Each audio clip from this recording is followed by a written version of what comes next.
алсын дегенден баштап адам мамлекеттин колуна берилет да. Мамлекеттин колуна берилгенден кийин ага коопсуздук маселеси сөзсүз түрдө кепил болуш керек да. Анан биз Садыр Нуркожоевичтин мисалында көрүп атабыз, андай кепилдик ага камсыздалган жок.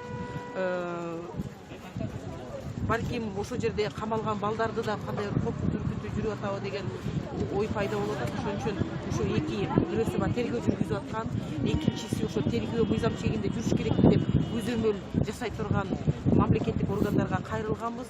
Ошол кепилдикти сактап бергиле. Аны сакташ үчүн бери дегенде эле УКМКнын СИЗОсуна жаткызыш керек болчу статусу боюнча, анткени тергөө ошол жакта жүрүп аткандан кийин.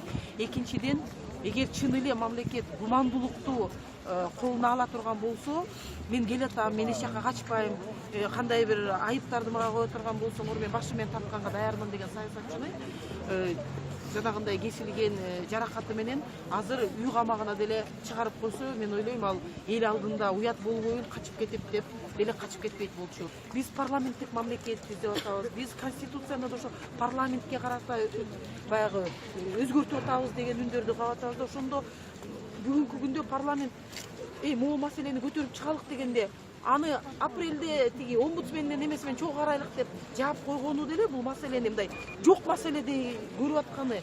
28 жаш бала кармалып атса, экс-депутат кармалып атса, андан кийин жанагындай мамлекеттин колуна түшкөндөн кийин анын ден соолугуна кандай бир зыяндар келип атса, бул маселе жөнөкөй эле бир күндө болуп аткан маселедей мындай мамиле жасап койгону, кайдыгер жасап койгону, бул дагы бир жолу ушу биз ишенген бийлигибиз ушулбу деген маселеге токтолот. Бирок мен ишенгим келет.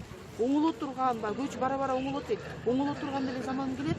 Биз парламенттик мамлекет болгондон кийин орчундуу маселелерди кабыргасы менен коюп, бүгүнкү Садыр Жапаровдун абалы эртеңки ар бир кыргыз жарандын абалы, в том числе и депутаттардын абалы да, ойлошпосун күндө эле алар бийликте жүрүп, жыргап жүрөт депчи. Ошон үчүн укуктуу мамлекетке, мыйзамды сыйлаган мамлекетке бүгүн кадам таштабасак, ошол маселелердин арасында парламент өзүнүн ордун табып, мыйзамды туура чыгарып, мыйзамдын үстүндө боло турган көзөмөлүн күчөтпөсө, анда эртең өзүлөрү ушул абалга түшкөндө парламент менин маселемди качан карайт экен деп атканда, ошол парламенттагы тияка кое турула, аны эмки айда деле карайбыз деп коюшу мүмкүн да. Ошон үчүн чакырып кетем, парламентаризм Кыргызстанда орнош керек. Ошого бүгүнкү парламент себепкер болот да, туура орнойбу же эл иренжип койчу ошо парламентти деп калабы деген. Бүгүн парламентте көп киши карап турат. Ошон үчүн бул маселени жөн кайдыгер карабай, оор абал кантип карайбыз, эмне үчүн коопсуздукту мамлекет эме кылып берген жок Садыр Жапаровго деп маселени көтөрүш керек.